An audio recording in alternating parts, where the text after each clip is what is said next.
भारत एक धार्मिक और सांस्कृतिक विविधता से भरपूर देश है, जहाँ प्रत्येक कोने में आस्था के केंद्र स्थित है। उत्तराखंड राज्य में स्थित केदारनाथ धाम हिंदुओं के प्रमुख तीर्थस्थलों में से एक है।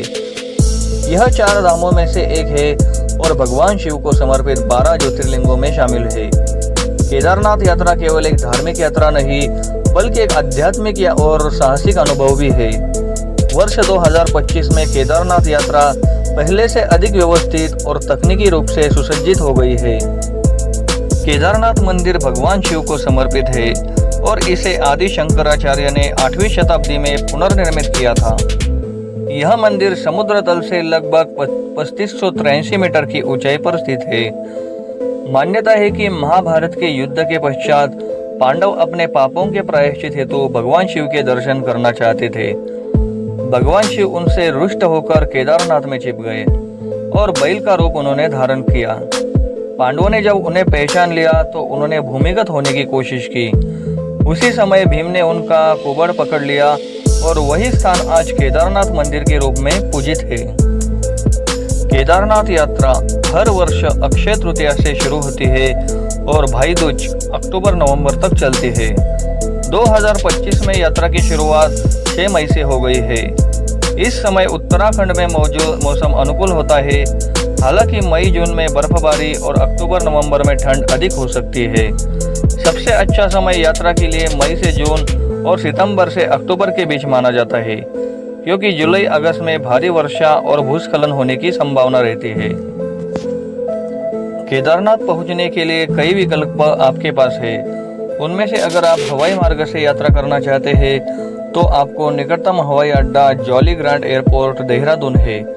वहां से आप गोपेश्वर, सोनप्रयाग या गुप्तकाशी तक टैक्सी बस सेवा उपलब्ध है। रेल मार्ग की अगर बात करें तो वहां का निकटतम रेलवे स्टेशन ऋषिकेश और हरिद्वार है। वहां से बस या टैक्सी द्वारा सोनप्रयाग पहुंचा जा सकता है। सड़क मार्ग द्वारा अगर केदारनाथ जाना है तो दिल्ली, देहरादून, हरिद्वार, ऋषिकेश से गुप्तकाशी, सोनप्रयाग तक सड़क मार्ग से पहुंचना संभव है। सोनप्रयाग से केदारनाथ के लिए पैदल यात्रा या हेलीकॉप्टर सेवा ली जा सकती है। अंतिम सड़क बिंदु गौरीकुंड है।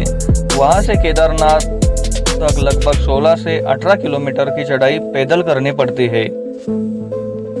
केदारनाथ यात्रा के लिए आपको कुछ विशेष तैयारी करनी पड़ती है।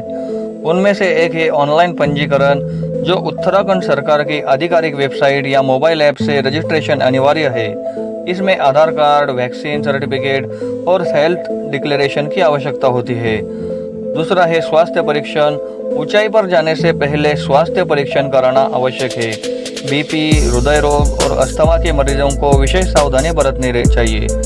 हेलीकॉप्टर सेवा, जो लोग पैदल यात्रा नहीं कर सकते उनके लिए फाटा, गुप्तकाशी और सिरसी से हेलीकॉप्टर सेवा उपलब्ध है। हर यात्री को ट्रैकिंग आईडी दिया जाता है, जिससे उनकी लोकेशन ट्रैक की जा सकती है और सुरक्षा सुनिश्चित हो जाती है। रहने और खाने की अगर बात करें तो गौरीकुंड, गुप्तकाशी, फाटा और केदारनाथ में GMVN द्वारा संचालित गेस्ट हाउस, धर्मशालाएं और निजी टेंट उपलब्ध है। भोजन व्यवस्था की अगर बात करें तो यात्रा मार्ग में कई जगह पर लंगर और भोजनालय उपलब्ध है, जो साधारण शाकाहारी भोजन प्रदान करते हैं। यात्रा से पहले कुछ महत्वपूर्ण सुझाव ध्यान में जरूर रखिए।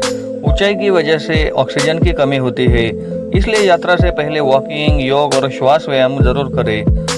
कुछ जरूरी सामान जैसे गर्मी कपड़े, रेनकोट, छाता, ऊर्जावान खाद्य सामग्री जैसे ड्राई फ्रूट्स, एनर्जी दवाई या first aid kit, torch, mobile power bank, ये अपने साथ जरूर रखिए। यात्रा के दौरान प्लास्टिक और कूड़ा न फैलाएं। सरकार द्वारा स्वच्छ तीर्थ यात्रा अभियान चलाया गया है, जिसमें हर यात्री को भागीदारी करनी चाहिए। मानसून के समय यात्रा करने से बचें और अत्यधिक भीड़ भाड़ से पहले योजना बनाएं। हर हर महादेव के जय घोष के साथ जब भक्त केदारनाथ के दर्शन करते हैं तो लगता है जैसे जीवन का उद्देश्य पूर्ण हो गया है। केदारनाथ की यात्रा केवल एक तीर्थाटन नहीं है, बल्कि आत्मा की शुद्धि और ईश्वर के समीप जाने का अनुभव भी है। पहाड़ों की गोद में बसा यह मंदिर न केवल दर्शनीय है, बल्कि आध्यात्मिक ऊर्जा से परिपूर्ण है। यहाँ पहुँचते ही मन में शांति और भक्ति की अनुभूति होती है। हर हर महादेव।